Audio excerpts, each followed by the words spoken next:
સુરતના લિંબાયતમાં 14 વર્ષીય તરુણીને વેચી મારવાના મામલે સુરત શહેરના લિંબાયતની આ ઘટના છે। લિંબાયત પોલીસે તરુણીને હવસખોરોના હવાલે કરનાર કુખ્યાત ફરજાના ઉર્ફે ફજ્જોની ધરપકડ કરી છે। આ ઈસમ દ્વારા લસકાણામાં 50,000માં અને સોલાપુરમાં 2 લાખમાં વેચી હતી।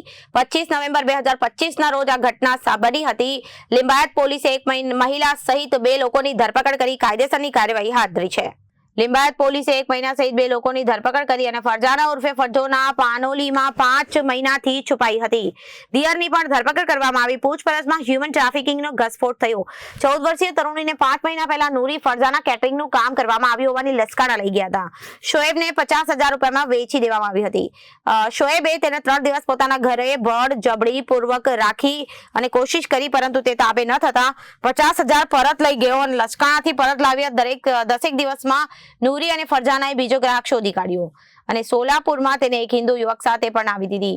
અહીં આ શખ્સે 3 મહિના તેના પર બળાત્કાર ગુજાર્યો હતો। Reporter Arvind Rathod, Janadesh news, Surat.